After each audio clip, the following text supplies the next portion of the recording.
I am Larry Buell of the English department locally. It's my pleasure and privilege to introduce this third lecture by Professor Alan Guelzo of Gettysburg College, much belaureled Lincoln scholar. And this week, all of us can see why, or all of you can see why if you have no prior acquaintance with the writing. The third introducer has an unenviable task of almost always engaging in the rhetorical equivalent of repetitive stress imposition on audience. I'm going to try to avoid that through a kind of calculated eccentricity and reach back to about the midpoint of my own sojourn here at Harvard when I tried to arrange a luncheon between one of my then wunderkind advisees in history and lit and the late David Donald, my friend, colleague, eminent presidential historian. Of course, I was trying to hit David up for a grad school recommendation for this quite brilliant young man, Nick Perillo, who in fact now is teaching at the Yale Law School. Nick had, as a junior at Harvard, written an essay that Civil War history was about to publish on Lincoln's religion.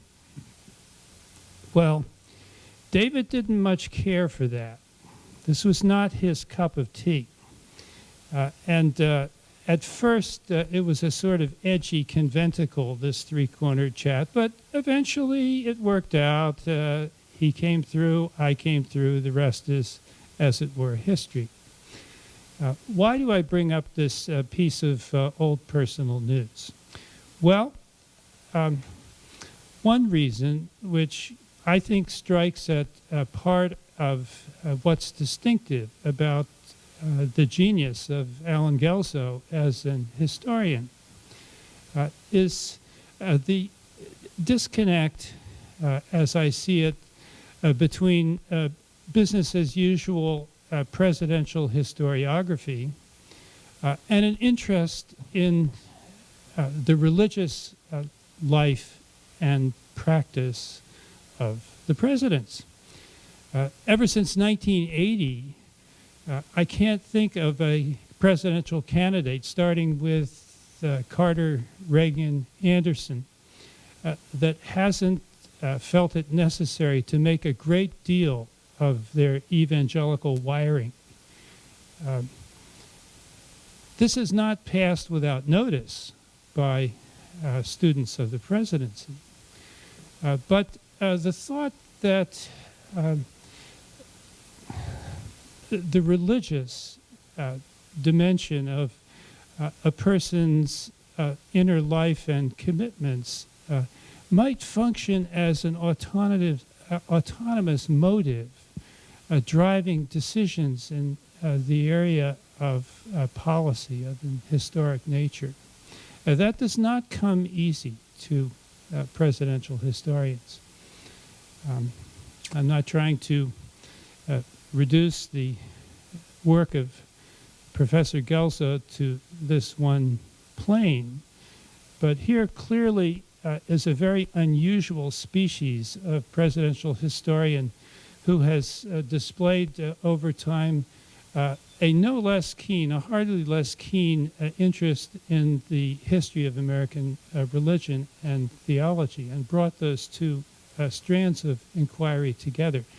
I must admit that at first when I came across Professor Guelzo's edition of the biography of Abraham Lincoln by Josiah Gilbert Holland, I wondered why he had bothered. J.G. Holland is especially known to my tribe of literary historians as one of the circle of Emily Dickinson that had a tin ear to her genius, which is true. As a Lincoln biographer, as Professor Guelzo demonstrates, Josiah Holland also oversimplified, didn't get the account quite straight in the preeminent emphasis that he placed on Lincoln as a Christian president.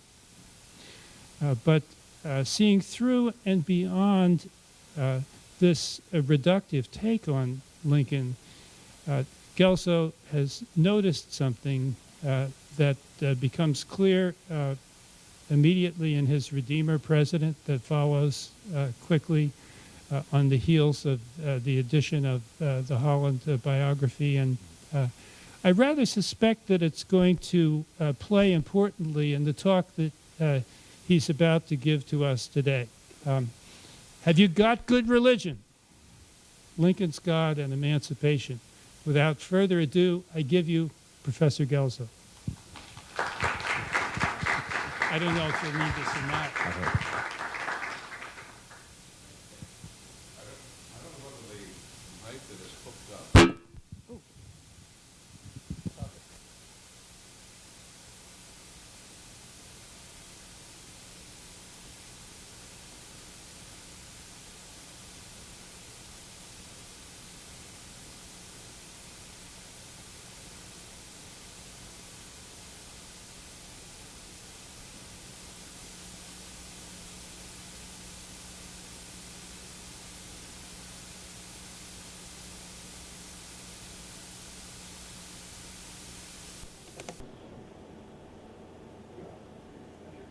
Is that an improvement?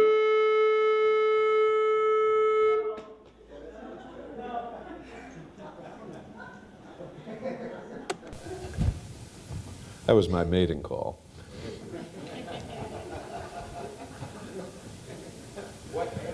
Yeah. We shall see. It turned out there was a substantial body of Holland's papers at the New York Public Library. And in those papers was correspondence he had carried on with people who had known Lincoln. He had actually done direct interviews and then carried on a lot of interviews by correspondence. And this body of correspondence and the people that he wrote with contained a genuine storehouse of previously untapped material on Lincoln. And it was really remarkable because Holland was a journalist, and he had both a journalist's feel for sensation and sometimes a journalist's inability to see a larger picture. And despite it all, the material that was in his papers really turned out to be extraordinarily interesting, not because it was Holland, but because of the people he was corresponding with. And that was a great find. So thank you for dredging that up from my ill-spent past. It has become easy to speak of W.E.B. Du Bois as an elitist. After all, it was Du Bois who, in 1903, said, frankly, that the Negro race, like all races, is going to be saved by its exceptional men, the talented 10th. Why am I pressing the button and not getting the quote that I want?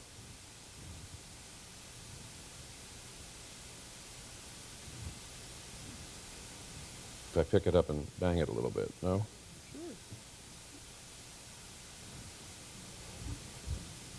Sure. Right. And then the middle. This is one of those, what kind of an idiot is he moments. Don't you just love those? It was Du Bois, in one of the most famous and quotable a set of words that he wrote. The Negro race, like all races, is going to be saved by its exceptional men, the talented 10th. It is the problem of developing the best of this race, that they may guide the mass away from the contamination and death of the worst in their own and other races. Du Bois rejoiced at the prospect of a graduating class at Fisk University in 1898. Trained in the liberal arts and subjects in that vast kingdom of culture, because they would guide Black America's path through bigotry and falsehood and sin. Well, this elitism, if we may call it that, was what we know pried Du Bois apart from Booker T. Washington, who, very much to the contrary, put his faith in the economic leverage to be gained by the entrepreneurial nine-tenths, pursuing the industrial idea. Washington had no objection to a black man going to Harvard or Yale and graduate, but he saw no need why every colored man who graduates at college should go to teaching or preaching, when they could lay hold of the business and industrial openings in the South during the next 10 years.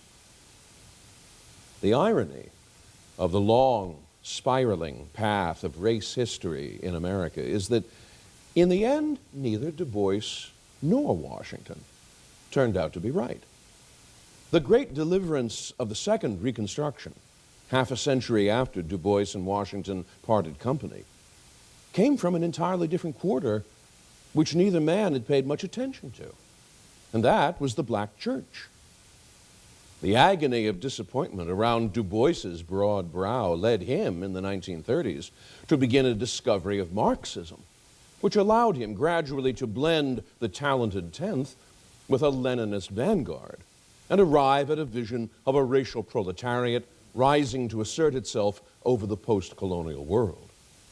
Mercifully for his own peace of mind, he did not live to see black turn upon black in Rwanda and Uganda, or a renascent and militant Islam cast a new Arab shadow across black Africa. And Washington, who was more of an elitist than he liked people to think, was unusually harsh in his criticism of the black church. A very large number of our colored ministers are morally unfit for their work, he complained in 1899. And he was not a little embarrassed, as an elitist of a different kind, that too many of our people get happy and shout in church. Yet it was neither a great scholar nor a well-endowed industrialist who carried the torch for the civil rights movement, but the pastor of the Dexter Avenue Baptist Church. And even if Ella Baker was more than a little brutal in her assessment that the movement made Martin more than Martin made the movement, the very fact that he was there at all, in the front rank, along with Fred Shuttlesworth, Joseph Lowry, Charles K. Steele, and Ralph Abernathy, quoting theologians rather than political theorists from his cell in the Birmingham jail. All of that would have come as a surprise to both Booker T. and W.E.B. Not, I suspect, to Abraham Lincoln, and especially not in the middle of 1862, although it might not have seemed that way at first glance. Lincoln is one of only two American presidents never to have joined a church, the other being Thomas Jefferson. And while other presidents have sat somewhat lightly by their professed memberships, there are few among them who take lightly the points that church membership confers. Lincoln did, and quite deliberately. We have no record that Lincoln was ever baptized, much less participated in any other churchly or sacramental rites. His upbringing was, curiously, pointed in almost the opposite direction, since both his father and stepmother were members of a small, hyper-Calvinist Baptist sect, and when 15 years of age, or in the year 1824, he could hear a sermon, speech, or remark, and repeat it accurately.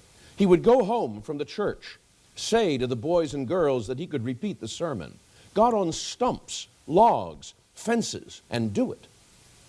Then, as his stepsister recalled, Abe would take down the Bible, read a verse, give out a hymn, and we would sing. We're good singers. He would preach, and we would do the crying.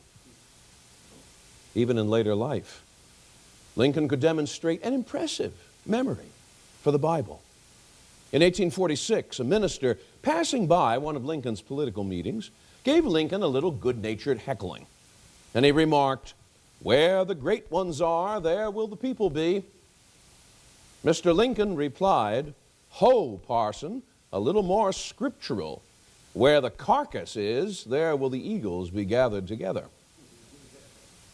In 1864, when an insurgent Dump Lincoln movement within the Republican Party organized an independent convention in Chapin Hall in Cleveland to nominate John Charles Fremont as president, newspaper reports of the convention estimated an attendance of about 400 delegates. There were actually 156, according to the New York Times, but that would spoil the story. Lincoln reached unerringly for the text in 1 Samuel 22, which he thought best described Fremont's rump convention. And everyone that was in distress, and everyone that was in debt, and everyone that was discontented gathered themselves unto him, and he became a captain over them, and there were with him about 400 men. Knowing the Bible, however, is one thing. Believing it, another. Nathaniel Grigsby, whose brother married Lincoln's sister while the Lincolns lived in Indiana, explained to Herndon that I cannot tell you what his notions of the Bible were. He was a great talker on the Scriptures and read it a great deal, and he talked about religion as other persons did, but I do not know his view on religion because he never made any profession while in Indiana that I know of. Orville Hickman Browning, one of Lincoln's closest political friends, recalled that during the White House years, Lincoln frequently spent Sunday afternoons in the White House library reading the Bible. But, added Browning, who was himself a devout Presbyterian and Bible reader, he never knew of Lincoln engaging in any other act of devotion. He did not invoke a blessing at table, nor did he have family prayers. What private religious devotions he may have been customary with him, I do not know. I have no knowledge of any. Even the Lincoln children's babysitter in the White House, Julia Taft Bain, remarked that Lincoln read the Bible quite as much for its literary style as he did for its religious or spiritual content. He read it in the relaxed, almost lazy attitude of a man enjoying a good book. People who heard Lincoln take his oath of office on the same Bible that Barack Obama would use at his own swearing in 144 years later might have been troubled to learn that the 20-something Lincoln used to talk infidelity in the clerk's office in Springfield about the years 1837 to 40 and ridiculed the Bible and New Testament. His first law partner, John Todd Stewart, was alarmed to hear Lincoln hold forth on the inherent defects, so-called, of the Bible, and to deny that Jesus was the Son of God as understood and maintained by the Christian world. Lincoln's unbelief was known broadly enough that in 1847, when he ran for Congress, he was forced to issue a public disclaimer, admitting that, though I am not a member of any Christian church, he was nevertheless not an open scoffer at Christianity. Well, maybe not an open scoffer, but certainly a private one. One irritated Springfield Presbyterian minister wrote that Lincoln usually spent Sunday mornings at the railroad shop and spends the Sabbath in reading newspapers and telling stories to the workmen. And yet, Lincoln's unbelief was more in the nature of a reaction than a conviction. He might have had the natural-born debater's pleasure at rocking the boats of the pious, but he spoke of his own lack of religion with regret rather than boasting. He was sufficiently alienated from his father, Thomas, that when the old man lay dying in 1851, Lincoln refused a summons to his father's bedside. But he did not mock the consolation that his father's religion held out. Tell him, Lincoln wrote to his stepbrother, that our great and good and merciful Maker will not turn away from him in any extremity. He notes the fall of a sparrow and numbers the hairs of our heads, and he will not forget the dying man who puts his trust in him. Whether Lincoln actually believed that was another matter. When Parthenia Hill, the wife of one of Lincoln's business associates in New Salem, accosted him and asked, Don't you really believe that there isn't any future state? Lincoln's reply was almost regretful. Mrs. Hill, I'm afraid there isn't. It isn't a pleasant thing to think that when we die, that is the last of us. In midlife, Lincoln was even willing to speak of himself as a sort of religious seeker, a seeker who had not yet found and was not convinced he would find anything. Probably it is my lot to go on in a twilight, feeling and reasoning my way through life as questioning, doubting Thomas did, he told Aminda Rogers Rankin. But in my maimed, poor, withered way, I bear with me as I go on a seeking spirit of desire for a faith that was with him of the olden time, who in his need as I in mine exclaimed, "Help thou my unbelief." Lincoln might not subscribe to church creeds, said Leonard Swett, another strict Presbyterian layman among Lincoln's friends, but he certainly believed in the great laws of truth, the rigid discharge of duty, his accountability to God, the ultimate triumph of right, and the overthrow of wrong. Appealing to those great laws of truth became an important piece of Lincoln's opposition to slavery, since slavery was otherwise legitimated by appeals made by slaveholders to property rights, to theories of racial inferiority, even to the Bible itself. Lincoln could speak of himself as naturally anti-slavery in 1864, not just because the premises of anti-slavery seemed to him to be so self-evident, but because those premises existed mostly in natural law. Slavery was, very simply, a gross outrage on the law of nature. And that explained why a loathing for slavery amounted to human instinct. Have not all civilized nations, he said, our own among them, made the slave trade capital and classed it with piracy and murder? Is it not held to be the great wrong of the world? It did not surprise Lincoln, then, that slavery's defenders retaliated by denying the existence of any such natural right to liberty, and denied that it applied to black people, or denied that natural law had any more authority than raw majority rule. In the hands of pro-slavery radicals like John C. Calhoun of South Carolina, Jefferson and the Declaration were a colossal mistake. All men are not created equal, Calhoun announced. Instead, then, of all men having the same right to liberty and equality were merely social conventions, to be handed out as what Calhoun called high prizes to certain races in their most perfect state. Lincoln's old nemesis, Stephen A. Douglas, affirmed that democracy is morally autonomous. Democracy leaves the people to do just as they please and to shape their institutions according to what they may conceive to be their interests, both for the present and the future. Therefore, any state or territory in the Union whose voters wanted a slave state constitution must, said Douglas, have a right to it. It is none of my business which way the slavery cause is decided. I care not whether it is voted up or voted down.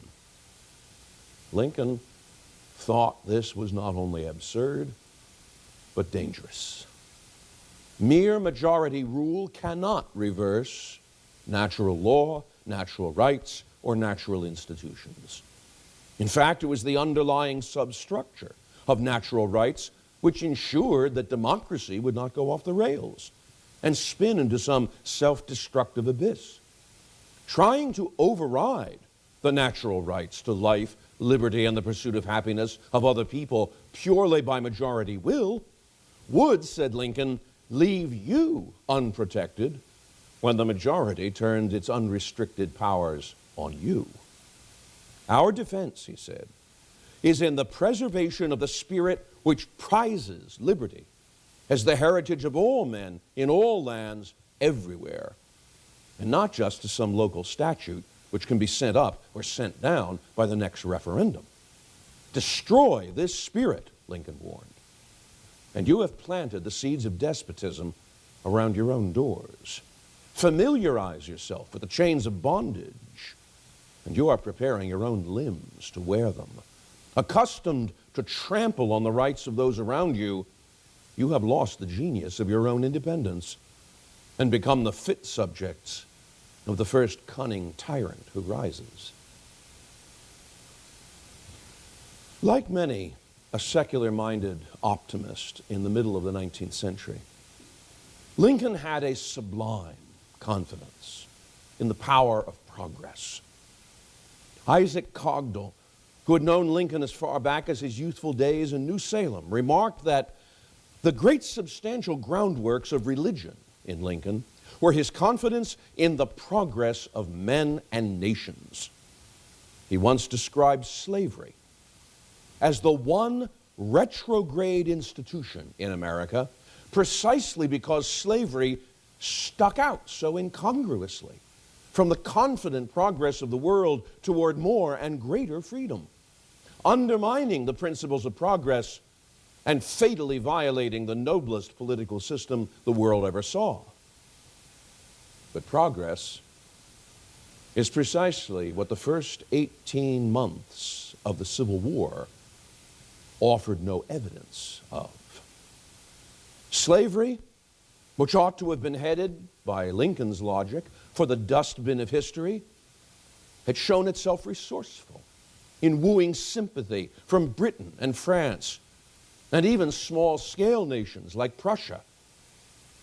And then, worst of all, the rebel armies had been victorious on one battlefield after another, and his own principal general, George B. McClellan, was not only an ineffective battlefield commander, but a political dissenter who had told Lincoln in July of 1862 that any move on the president's part in the direction of emancipation would rapidly disintegrate our present armies, as though McClellan had neither power nor responsibility to prevent that.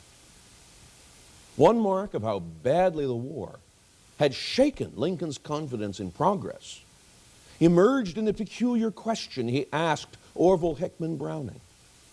Browning, suppose God is against us in our view on the subject in this country and our method of dealing with it. It was the first time that the devout Browning could recall that Lincoln showed any hint that he was thinking deeply of what a higher power than man sought to bring about by the great events then transpiring.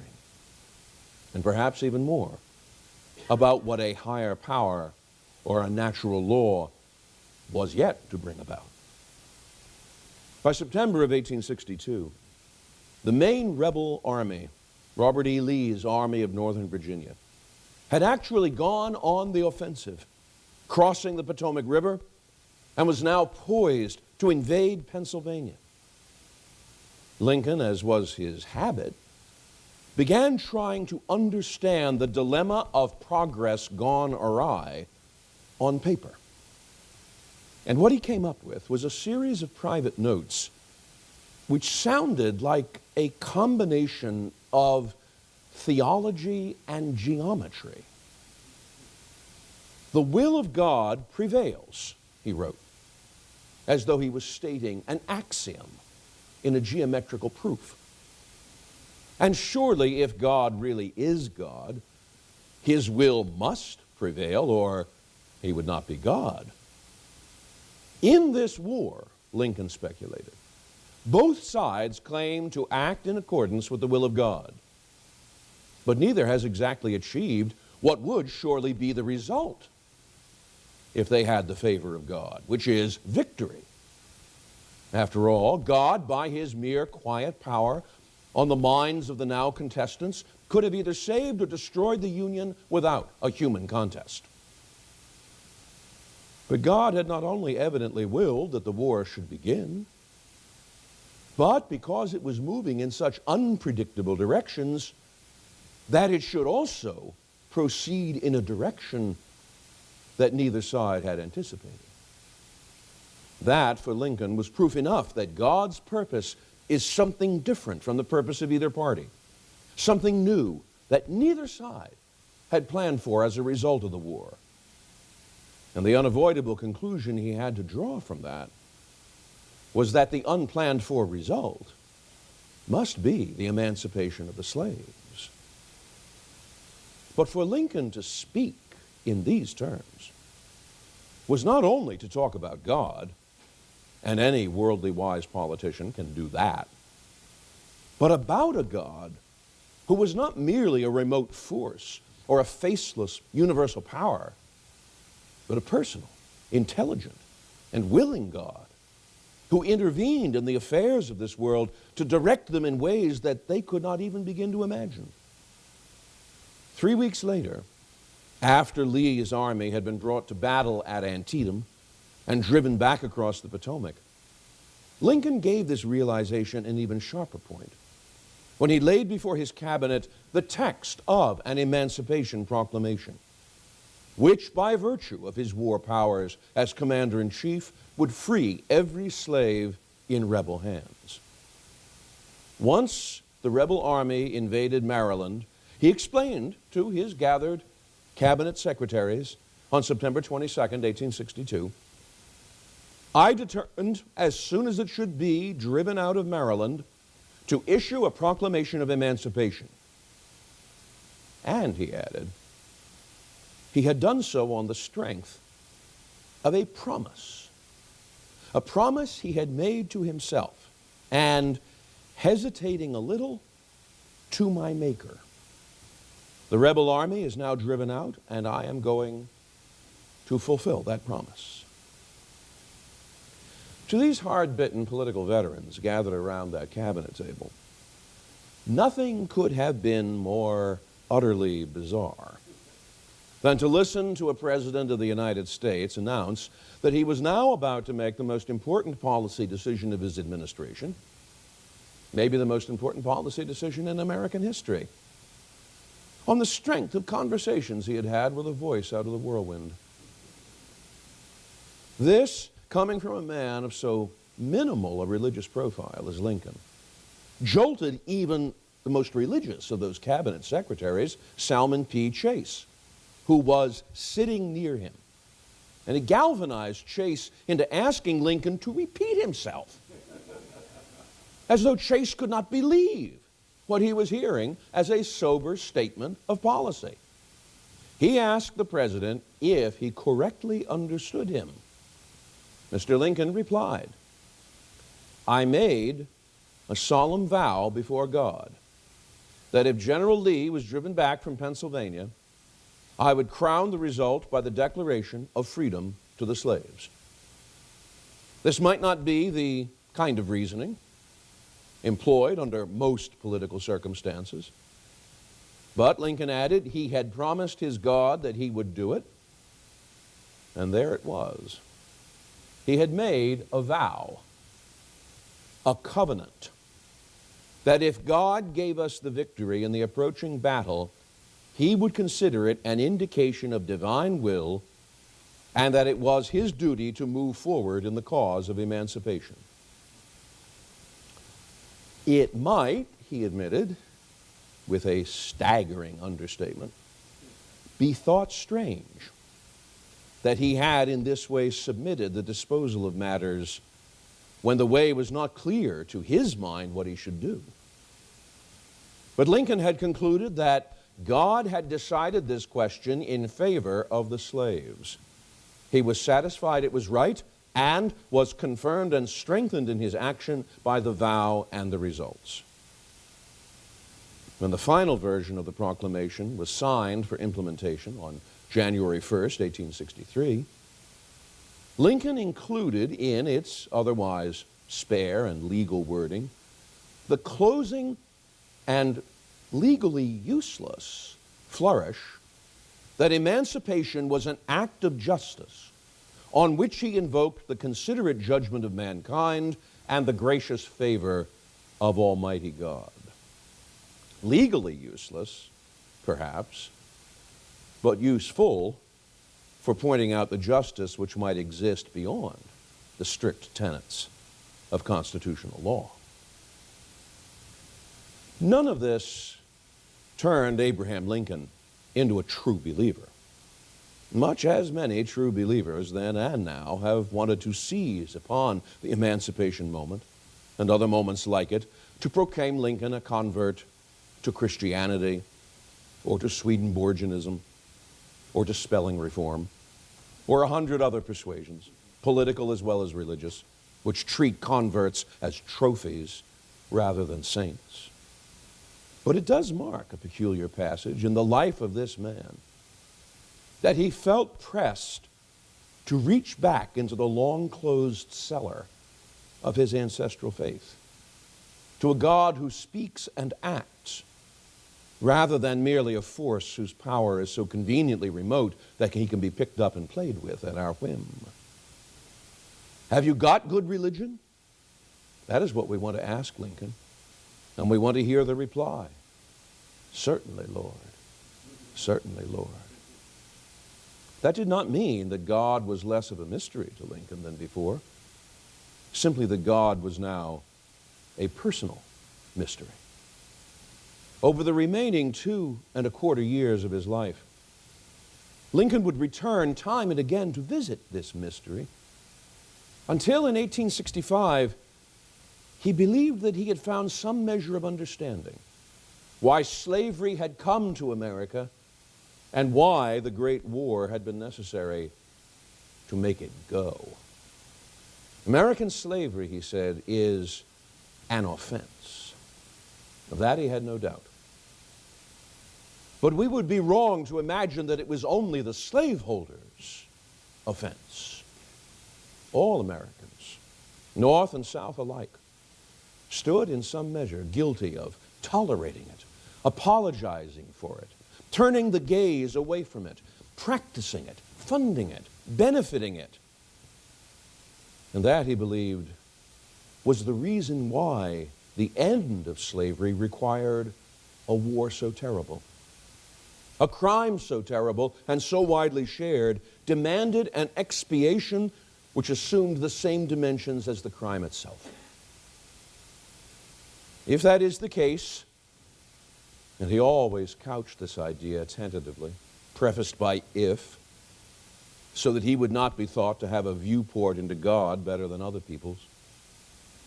But if this was the case, and God gives to both North and South this terrible war as the woe due to those by whom the offense come, should we be surprised when it exacts costs? Shall we discern therein any departure from those divine attributes which the believers in a living God always ascribe to him?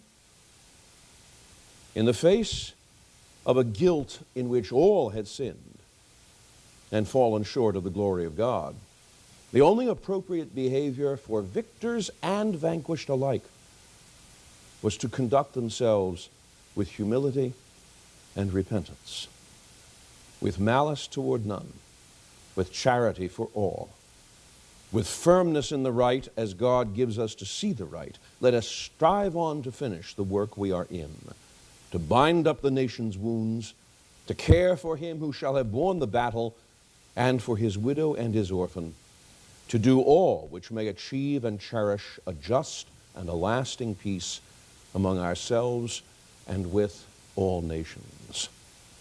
All Americans were under the judgment of God, not just under the obligation of natural law, but under God. The farther we move in time from emancipation, the less remarkable it seems, and the easier it is to take for granted, so that the actual mechanisms of Lincoln's proclamation, its numerous exemptions, including the slaves in the border states, its use of military necessity as a justification, its disenchanted and legalistic language, the long delay between the outbreak of war and the proclamation itself, all those gradually become inexplicable, and sometimes conveniently so, We are more inclined today to discount the purity of Lincoln's motives, to wonder with accusing intent why he did not free all the slaves or free them earlier. We are inclined to diminish his agency by appealing to the pressures brought to bear on him by others of nobler spirit, the abolitionists, the fugitive slaves and contrabands, the radical Republicans in Congress. In the neo-Confederate mind, this inclination reinforces the urge to allow nothing of the white Confederacy to be owed to slavery. In the neo-abolitionist mind, it reinforces a parallel urge to allow nothing to be owed to Lincoln. For in a world come of age, we self-emancipate.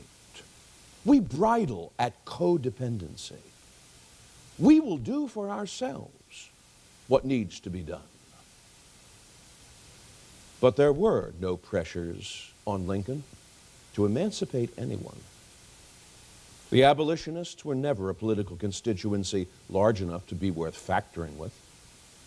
And we have no idea what numbers of fugitives or contrabands fled into the Union lines, although what is certain is that they exercised no political clout in the white North, much less on its president. Those fugitives, in blunt truth, were free only de facto. In law, they remained fugitives and would have done so till the end of their days without Lincoln's proclamation. And anyone who imagines that if the Civil War had ended with anything less than a total Union military victory, Southerners would not have bargained and negotiated for the return of those fugitives as they did after the Revolution and the War of 1812, must certainly have a higher opinion of the pliability of slaveholders than I do.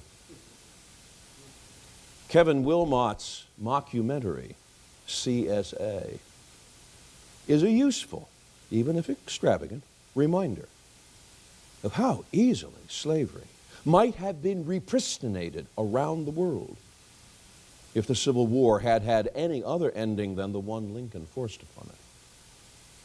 And if he chose to use military necessity as his justification, rather than a direct appeal to justice, it bears remembering by us that presidents are not elected to do justice, but to execute laws.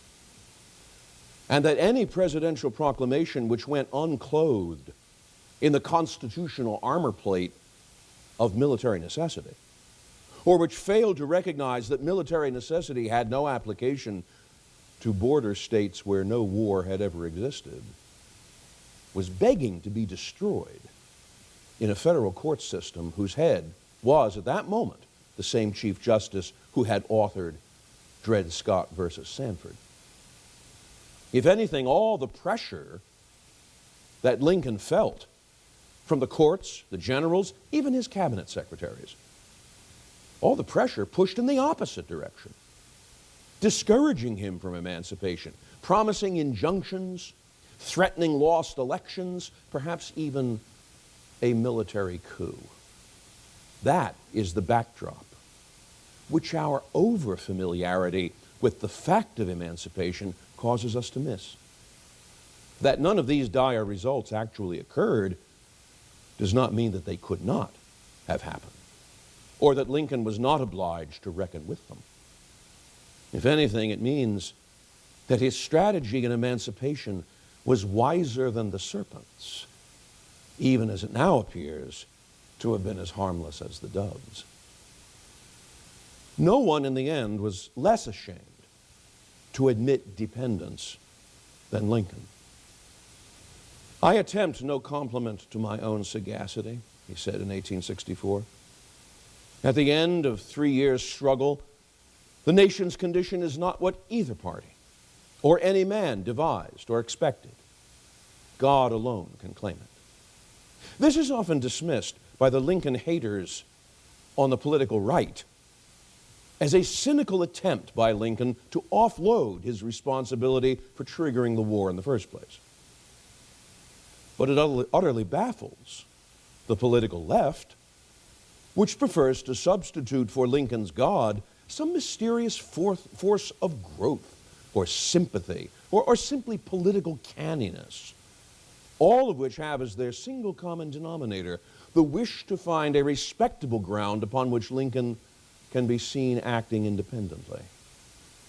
For in a world come of age, a world which has become conscious of itself and grown self-confident to the point where we may all get along perfectly well in all questions of importance without fathers and mothers, without communities, without people whom we do not like or do not wish to acknowledge, in a world come of age, we balk at the notion that we owe anything to others or that we should become as little children. Thy godlike crime, wrote Byron, was to be kind. Byron was saying this of Prometheus, but he might as easily have been talking about Lincoln. Thy godlike crime was to be kind, to render with thy precepts less the sum of human wretchedness, and strengthen man with his own mind. This humiliates us. This reminds us of what we owe others and owe our past. This denies us agency and keeps us from autonomy. So we do not merely discover Lincoln the half-heart or Lincoln the racist. We actually prefer him for the freedom it gives to us. However, I am not confident that in a world come of age, skepticism about the adulthood of the world would be any more successful than an attempt to put a grown-up back into a child's skin, to make someone dependent on things or people or concepts which they are no longer dependent upon, or to thrust them into problems which are no longer felt to be problems anymore. But I do believe that we only live when we live for others and in acknowledgement of others. And that only when we find ways in which we can live with each other in the innocence and lack of shame that is so manifest in children, that the world which has come of age can avoid drowning in its own maturity of organization, greed, and hedonism. For of such is the kingdom of heaven. Thank you very much.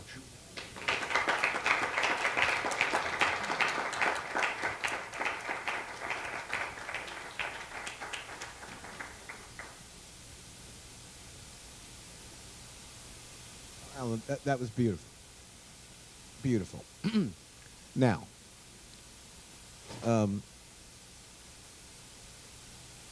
what did Lincoln, do you think, in your heart of hearts, what did Lincoln expect to do with all these free Negroes had he lived in 1865? And I just want to remind the audience, this is 3.9 million people entering the labor market, or take half for the men. And maybe you would recount to the audience the controversial, though now it seems to be true, claims of, was a member of his cabinet? I can't refresh my memory. In his remarks that he recorded years later, but from his meeting, 3 days, I believe, memory serves me correctly, before Mr. Lincoln was assassinated. Would you put that in the context of this beautiful Promethean ending that you just did there? I think you are referring to the claim of Benjamin Butler. I am indeed, sir. Benjamin Butler, who had been a member of a presidential cabinet, but not Lincoln's. He'd been an attorney general in an earlier administration.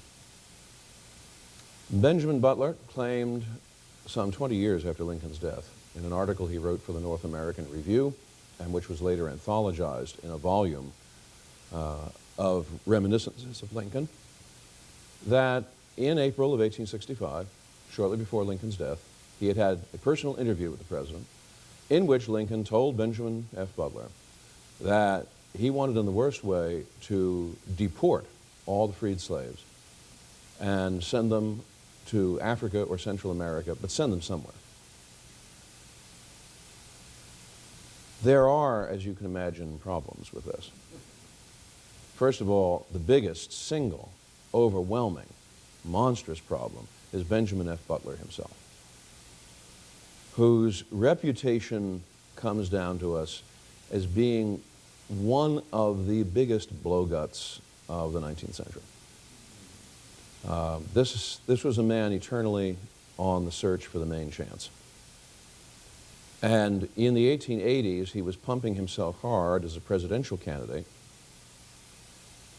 And in the process of pumping himself as a presidential candidate, was trying to work very hard to reconcile himself to Southern voters. After all, during the war, he had made himself notorious as Beast Butler, the occupation of New Orleans. He was the one who had invented the term contraband to throw a legal sheet over runaway slaves. And now he was singing the song from the other end of the tuba in order to get elected. And in a way, he wanted to advertise to Southern voters that he and Lincoln had really been in on it together, promoting a white man's paradise. Like Newt and Reagan.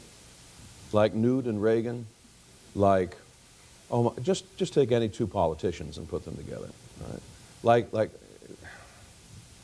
I'll be here all night trying to draw the analogies, you know. I have to wonder out loud, how much do we trust Benjamin Butler? Because usually we don't trust anything else Ben Butler says. Why that? Mark Neely, in an extensive article on the subject, debunked the Butler account. He went into a very complicated analysis of where Butler was at a particular time, where Lincoln was at a particular time. Yeah, but that's been proven wrong by the work of the strategy, you know that. Well, what I know is that Philip Magnus wrote an article attempting to rebut Neely. I am not convinced with a great deal of success. But they did find out that Butler did meet with him on the day that he played. Butler did meet with Lincoln. Tell them this. For years, this idea is so reprehensible to people that for years they just attacked Butler, but they said the meeting never took place. Right. And one thing we do know is that on April 11th, I believe, the meeting did take place, just as Butler said. But do me a favor. You can't, what you're doing, rhetorically, you understand that. Imagine that it actually took place. Mm-hmm. And imagine that Butler is reporting what Lincoln said. Can you imagine that being true or not? No. Okay. And the reason I can't is twofold. Lincoln had already dabbled in colonization with the Ile of Vache experiment. The Ile of Vache experiment was a fluke. It was a disaster. It fizzled, and it fizzled badly. Lincoln's response was to send a gunboat, bring everybody back. John Eaton, who was the overall commissioner for the freedmen, watched Lincoln in the process of making this decision about Ile of Vache. He said, and Eaton writes this in his memoir, he was actually surprised by how intensely off his kilter this whole business with Ile of Vache made Lincoln. That he never expected to see the chief executive of the nation take so much interest in 300 people. John Hay writes in his diary, you know this, that after Ile of Vache, Lincoln washed his hands of colonization, never thought about what he called the bugbear of colonization again. Now, Hay is with him day by day by day by day.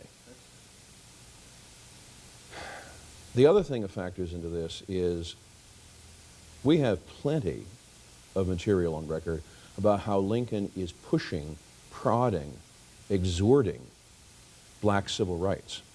How he sends William Stoddard from his staff to Arkansas. Last thing he says to Stoddard before Stoddard leaves the White House, because Stoddard is going as the new U.S. Marshal for Arkansas. He says, get black people in Arkansas onto the voting rolls as quickly as you can. The thing that he says in his very last message, that last public speech, you know, we're going to do this with Louisiana. And my noble warrior. Yeah, I mean, he says, now it's, you look at this, and he says, well, we want to give the vote, we should be giving the vote in Louisiana, to the very intelligent and those who have served us in the military. Now, one response is to say the very intelligent. Well, he never said that about white people. Yeah, well, you know something? White people never ever said that there was such a thing as an intelligent black man before either. So this can go either way. The very fact is he's saying this, and it's a public statement. He says, I'm going to be making an announcement, a dramatic new announcement about a new departure in Reconstruction. Well, you know, he gets cut short for that. Well, he gets cut short because of that. Yes, because in the audience that night, John Wilkes Booth. And John Wilkes Booth turns to Davy Harold, his fellow conspirator, and he says, you know, that means voting rights. I'm going to kill him. And he did. So I'm weighing that, but above all, I'm weighing this sense of what was accomplished by the black soldier in Lincoln's mind. For Lincoln, obligation, and the guy's a lawyer, obligation is a tremendous thing that you have to satisfy. This is a man who's so concerned about the niceties of things, even in his personal relationships, that he does not believe that once you put, I mean, Frederick Douglass had it right. Once you put that blue uniform on, then you've completely transformed obligation. In September of 1863, he appeals to people who have been criticizing emancipation and black enlistment. He says, do you folks want to save the Union, you white Illinois folks? And they're all nodding, yeah, like a bunch of bobbleheads. And he says to them, all right, well, this is why I'm recruiting black soldiers. The black soldiers are going to save the Union. This is how it's going to happen. So why are you opposing black soldiers? And he spins this out and he says, now, if you recruit black soldiers, then black soldiers are like people everywhere. They function on the basis of motives. The key word for Lincoln, motives. And if you're going to expect black soldiers to serve and fight for you, then, Lincoln says, you have to hold out. The ultimate response to that as well. And that cannot include colonization. So I'm looking at the logic of how this unfolds. No, but then you're treating all black people the same. You see, I wonder if Lincoln, and you know we've had this conversation, we're just staging this for the audience. I think that he could wrap his head around Frederick Douglass, the most intelligent Negro, and the 200,000 black men, but there were another 3.7 million. There were in 1860 488,000 free Negroes already, right? So you take the 488,000 plus the 200,000. Well, you know the math, but let's say it was 600,000 out of 3.9. It is the great unwashed, as it were, that I worry about. The untalented tenth. The untalented tenth, yeah. Okay. I mean, and the 1%, 99% is playing itself out throughout black history with the 10% and the 90%. And Lincoln reinforces it. I mean, Lincoln says, okay, they're sub-free now. We could take them. We get my 200,000 noble warriors and Frederick Douglass, right, and we're going to give them the vote, and the rest of them we're going to ship and maybe back Martin Delany. And we're going to ship back to Sierra Leone or Yeah. someplace. Now, is that what he's going to do? I don't know. This is what Ben Butler says. Yeah, that's what Right? Butler said.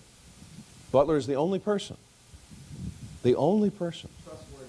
Yeah, the trustworthy Benjamin. But he is the only person. Now, let me stack this against David Dixon Porter. Admiral Porter, in charge of the naval squadron during the siege of Richmond. It is Porter who is in charge of bringing Lincoln up to Richmond after the surrender of Richmond.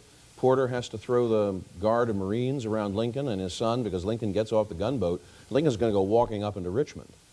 You know, that would be like, I don't know, it'd be like George Bush walking through Baghdad. With more than a shoe getting thrown at him.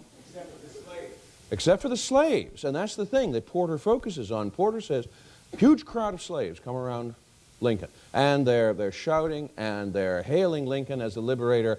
And Lincoln, they say, he's the Messiah, he's the Messiah. Lincoln stops. No, I'm not the Messiah. You should get on you. You should thank God, not me. Then he adds something, all right? This is Lincoln. He says, not only are you free, but you will have all the rights that any other white citizen has. Benjamin Butler, David Dixon Porter. Weigh them in the balances, Skip. What do you think? One question. I hope I am too. And one of the big problems here is that Lincoln never tells us what he is going to do. You would not have wanted to play poker with Abraham Lincoln, because you would never have been able to figure out from the man's face or from anything else what his hand was. Herndon said that he was the most reticent, shut-mouthed man who had ever lived. That Lincoln kept half of himself back from everyone else, and even to his own closest friends, he wouldn't even reveal half of what was left. That was the kind of... So we don't have a game plan. The problem is that nature abhors a vacuum, and so do we. And we rush in to supply whatever storyline we are most comfortable with. I'm trying to back off supplying a storyline, but I'm also trying to keep you from supplying a storyline. So Skip, get out of that vacuum, all right? You have a story. Okay, And your so story is kind of the Lincoln Center. I think that it's irrational not to think about the economic impact on the market of all these people flooding in. You saw that in the draft riots. But anyway, Emily, we're going to talk. He and I have been arguing about this for years, and we'll talk about it again. That's not what thinking about. all right, so I do have a religion question. So he clearly knows the Bible. He is a student of the Bible. So this is a time, though, where there has never been so much carnage. This is a time when the slaves themselves are saying, we've got the day of Jubilee. Frederick Douglass, there's that wonderful chapter in David Blight's book on this apocalyptic moment. All this language of, a new world and New my heavens and a eyes new have earth. seen the glory of the coming. I can't believe that some of that, I mean, even anybody who knew the Bible would be just wondering if all of this that's going on is just so absolutely miraculous. I can't believe that something in him wasn't feeling, maybe I better make this vow with God about if we win Pennsylvania. Because these were times when people were so full of this language. So the question then becomes, is this really what we're hearing from Lincoln about emancipation? Is this really simply a convention that he's kind of caught up in the enthusiasm of the moment? Yeah. My response would be to say, let me consider what kind of man Lincoln was. Here's a man who is not enthusiastic about anything, who flees from enthusiasm, who regards enthusiasm with the deadliest of suspicion. In the first inaugural, he closes his first inaugural, this appeal, this last-ditch appeal to head off civil war. And he says that passion has divided us. What we need to do are to listen to the chords of memory, and that is going to hold the Union together. 20 years before that, he had talked about how the legacy of the Revolution was being forgotten by people. Well, how then was this upcoming generation, which knows not the Revolution, how is it going to establish continuity with the revolutionary generation? He says, passion in the past has helped us, but it cannot lead us anymore. Reason, cold, calculating reason must be our guide. And this is kind of a basso continuo to all of Lincoln's life. He is temperamentally disinclined to emotion and enthusiasm. This is one reason why he has gives abolitionists such short shrift. Because what he perceives in the abolitionist movement is exactly that kind of enthusiasm. And it was there. I mean, Wendell Phillips is telling people, quite frankly, that what we want slaveholders to be converted immediately. We want them to feel what is going on. Lincoln was as scared of that as a scalded cat. In a sense, because he had come up through, in his own childhood and his youth, an environment that was devoted in those directions, and he wanted to put as much space between it and him as he could. And you see this almost in an everyday fashion. I mean, you see someone who comes, for instance, let's say from some very strong fundamentalist background, all right? And they're very bright, they're very intelligent, they come to Harvard. And by the time they graduate from Harvard, they're no longer a fundamentalist. And watch the trajectory. I know, it doesn't always happen. Or maybe they become another kind of fundamentalist. You know, that often happens. But ever afterwards, they're always trying to distance themselves. Yeah, I'm not like that. Don't pay any attention to that in my past. Let me airbrush that out of my life. I think Lincoln did a lot of airbrushing. And I guess what I'm asking, though, is I can see that, but the circumstances were just so different. You know, he might have tried to distance, but this reality was on top of him. And the amount of death and the amount, I mean, you read these poems by Whitman, and I mean, it's just all so, I can't imagine how unemotional one could be. With what I think you see happening in Lincoln as president is this. He becomes president confident, overconfident, that he knows how everything is going to turn out.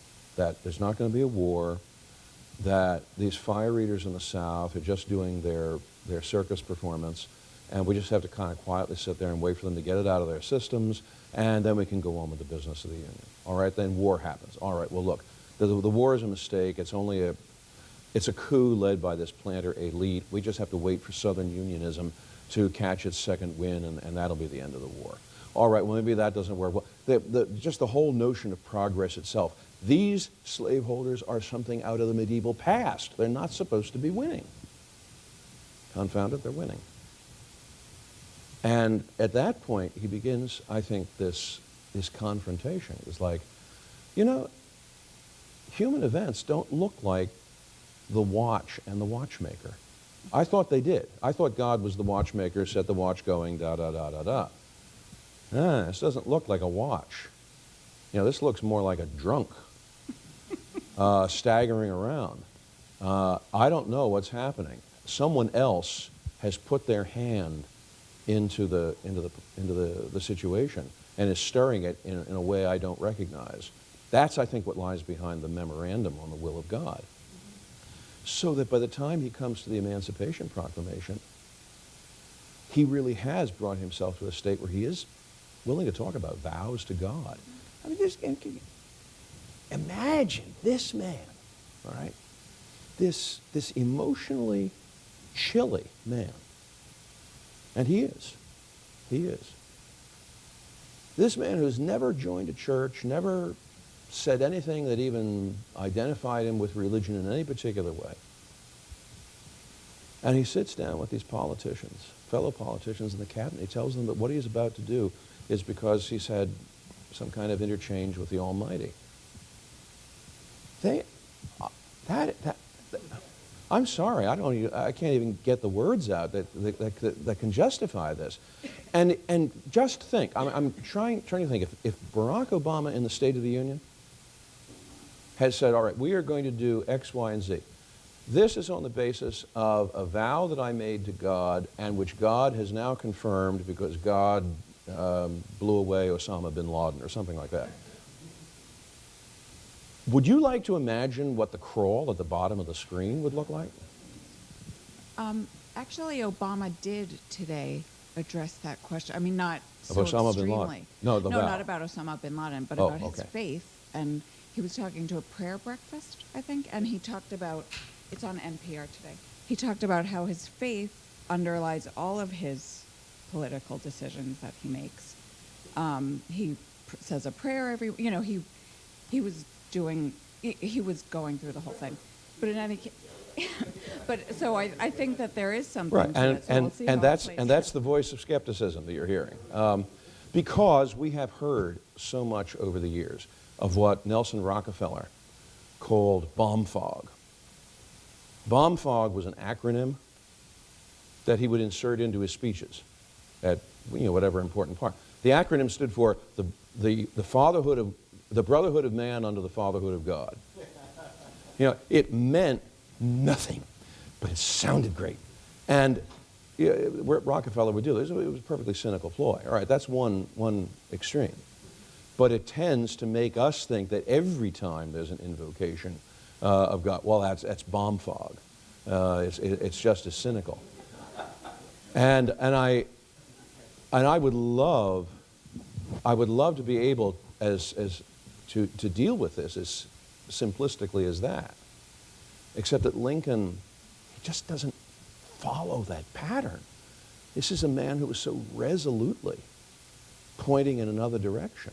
I mean, if he had wanted to ingratiate himself with the religious language and religious culture of his day, he had plenty of other options that would have been less painful.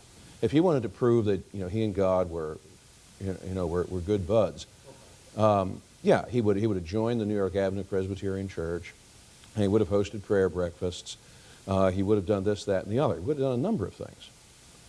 Instead, he doesn't. What does he do to demonstrate his bona fides with God? The Emancipation Proclamation? Oh boy, that's really going over the top. No, he did. Well, he says it to the cabinet. But then this is going to get repeated, for instance. Oh, no. No. I want to come back to the Butler business. Why are the emancipation issue and the 3.5 million, where he's going to place them, mutually exclusive considerations? On the one hand, we free the slaves, and then there's actually, and this is, maybe you historians can explain this to me, right? See, I understand the logic of the colonization thing. I can imagine a guy that's not necessarily a racist and want to, say, what am I going to do? I got all these people. I don't know what to do with them. There are other places they could go. They'll get a better shot. They could go home, right? Exactly. And so that becomes racist, and so. Why do those function? Are there any conditions under which the discussion of colonization could have been a perfectly reasonable suggestion that didn't mean, that you were necessarily racist? And Ulysses S. Grant believed in colonization. Yeah, Grant was still talking about colonization in the 1870s. Colonization didn't disappear. That's why Butler's, you can't, just because somebody lies 99 times doesn't mean they lie 100 times. Sure. Gene, let me say this, okay? Now, Skip, I get your point. I think I get your point, Skip. Butler's your man. He would give Butler he would vote to give Butler tenure, right? Okay, yeah. Never mind that the research was plagiarized. Never mind that the footnotes were made up. It's just that it strikes me as being Reasonable. I don't think, precisely because you charted, and so marvelously in your first lecture, the difference between being anti-slavery and pro-black, or the difference between that it's entirely possible to be anti-slavery and an anti-black racist, like Abraham Lincoln was. In 1820, even William Garrison was for colonization. But by the 1860s, colonization was repudiated by most abolitionists. By abolitionists, but not by everybody. The president, the They fought. The major, Delaney was the biggest abolitionist. and colonizationists. But what was he in the Civil War? He was an officer in the Civil War. Rose to That's- the rank of major. Yeah, but that doesn't matter. What are we talking about? They had fought for their rights. Colonization didn't disappear. Wait, You're the who's giving historian. these lectures? Colonization didn't disappear within the race, as you well know, because It Jim- certainly doesn't, and I have to say, I will say this, that if you look at the situation, then I will say this, colonization is a good idea. Although, I have no idea how you're going to transport all those white people back to Europe. Professor Kloppenberg. I want to question the either-or that Skip introduced, because it does seem to me as though we have to remember, as students of history, that Lincoln is assassinated. And it is seems to me utterly pointless to speculate about what he would or would not have done, because as a realist, he understood it was not just up to him, right? Like other presidents one might mention, he has to deal with Congress. And we forget that. We are in danger, I think, of doing what the freedmen in Richmond were doing, and assuming that our presidents can do what we would like to have them do. They're constrained, and he was constrained. So I think that entire conversation, which forces us into either colonization or 40 acres and a mule, is utterly ahistorical, and I would urge us not to continue that conversation. It seemed Thank to, you. it seemed Did to me. you hear what he said? I'm paying for dinner last time I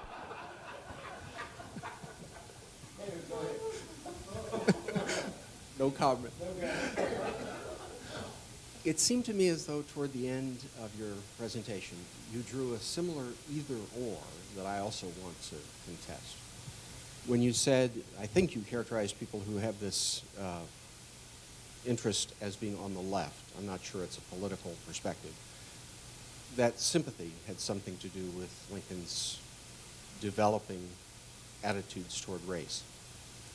It seems to me as though one could argue that his changing attitudes toward religion, even if he isn't converted to something we would acknowledge as conventional Christianity, and his growing ethical sensibility and the broadening of his conception of who counts as a human being, needn't necessarily be separated from each other, but might instead be connected with each other. And that when you add those to his experience as a war president, you have a variety of forces moving in the same direction, of which one needn't choose the single determinant. And I wondered if you would comment on the possibility that there are multiple strands running in the direction of this change of heart, some of which have something to do with religion, some of which have something to do with Scottish moral philosophy, some of which have something to do with Romanticism and the very bad poetry he wrote as a young man about emotion and about the depth of the self that I think is there in Lincoln. And it seemed to me as though you weren't going to let us see him as a convert, and you weren't going to let us see him as somebody who's interested in moral sympathy. So what's the alternative? What are we to understand as the force driving him to the Emancipation Proclamation?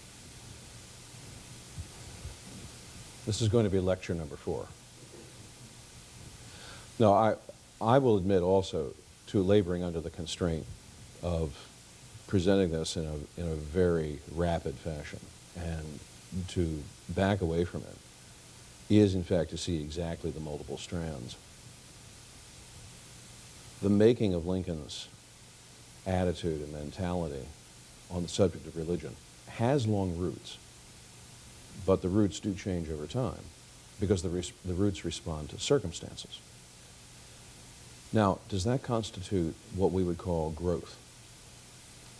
I'm chary of using the term. I mean, for one thing, there's too much pop psychology language associated with that. That makes me a little dicey right there. I don't have Lincoln. I can get him on a couch somewhere and analyze him. So I'm disinclined to talk about such factors as growth in Lincoln, if only because, I mean, for one thing, he really does seem to start very early on with a certain set of given assumptions. What changes in him is how he responds to the circumstances in which those assumptions function. So that it's not so much growth as it is he's banging off new walls as he encounters them. People who ask, for instance, John Nicolay about Lincoln's religion, whether Nicolay, who is Lincoln's chief of staff, he sleeps in the White House, he sees Lincoln on a day-by-day basis.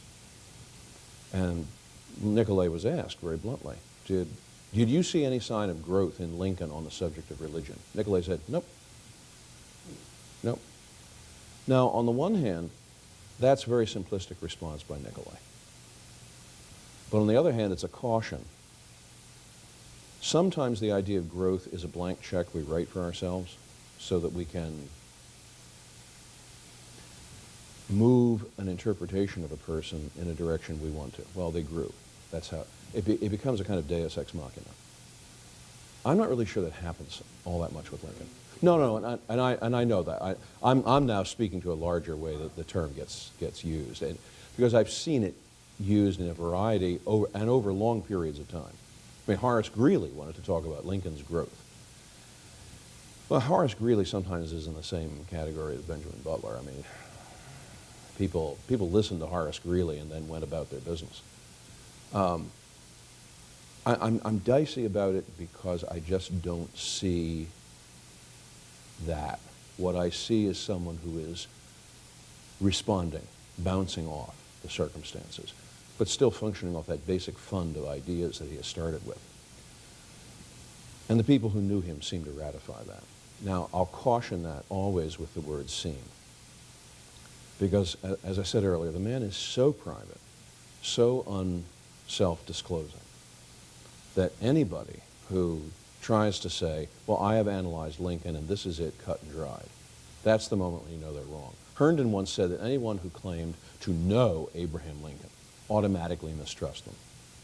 He said nobody thoroughly knew Lincoln. And he's a very complicated, very tightly buttoned, self-disciplined and self-controlled man. Lincoln showed you what he wanted you to see in himself. And you're always having to bear that in mind in dealing with Lincoln. This, I suppose, is one thing which makes Lincoln such a matter of perennial interest. And that is, the depths are there to swim in. The complications are so great. It's not simply that, sometimes we're tempted to say that Lincoln, we remember Lincoln as we do because he accomplished such great things. Well, yeah, that's true. I think we'd also be speculating upon Lincoln for the sheer complexity of the man. I mean, I compare him to James Buchanan or Franklin Pierce. So that kind of complexity always is going to attract interest, but unfortunately interest is not always cautious. And I need to be more cautious than I can sound when I have only 50 minutes to talk about Lincoln. But at the same time, I'm also trying to discern what I see as this fundamental constellation of stars by which he guided his vessel. Those don't really seem to change that much. What changes is how do I respond to the circumstance? The whole business about obligation and black soldiers. You know, he can look at black people in one respect, but as soon as that uniform goes on, that's when his obligation motor kicks in. And that puts things in a very different light for him. Yeah, well, Paul Kaplan, last one. Alan, thanks so much for a very compelling talk. I wanted to ask, though, then, and you've, in a way you've clarified my question a little bit in your penultimate comments. First of all, is Chase the only person who records this statement? It's multiple. Okay. It's multiple. Okay. And it's in Gideon Wells's diary as well. Okay, so that's one. And in Chase's, and it's also in a relation that Chase gives to Francis Carpenter. So you might actually say we have it 3 times. Okay. So is it then that you, based on what you just said, is this the moment of unbuttoning that you think you see? Or is this Lincoln somehow being strategic?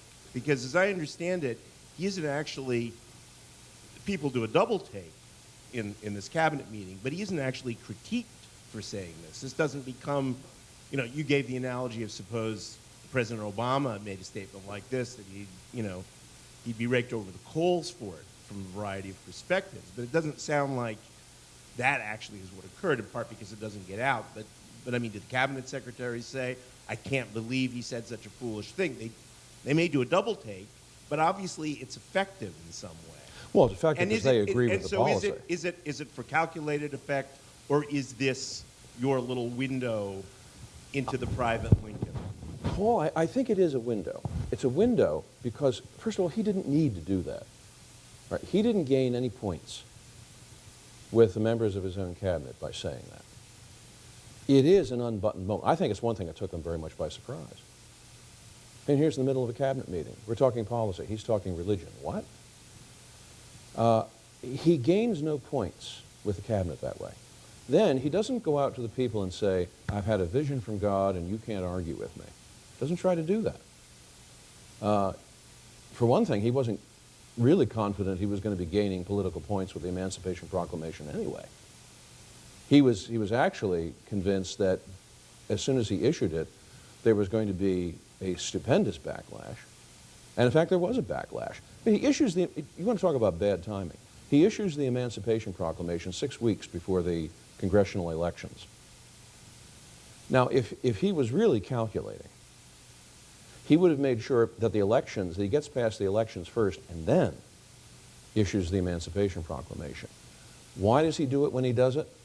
Does it because he's made this vow. He has no points he has a lot to lose by doing it this way. And yet he does it. But why does he need to tell them about the vow? Because you've already made the case that Lincoln is the guy who transforms the cabinet situation into one where he's the boss. Right. Okay. Right. I think that makes it all the more amazing because not only was he not going to gain points, politically speaking, with the public broadly, but why did he need to do it with these guys in the cabinet? I mean, he already had the stool and the whip. They were already in the ring, and he was making them do the tricks that he wanted them to do. He doesn't need to do that, yet he does. I think it is one of those rare moments in Lincoln where he just opens himself up. He does that. There are certain points in his life when that does happen. One of them occurs just in between his election and his departure from Springfield. That's one season in which he starts to reminisce about where he's been, what he's done, people he's known. That doesn't usually happen with Lincoln. He does it then, and then it clicks off.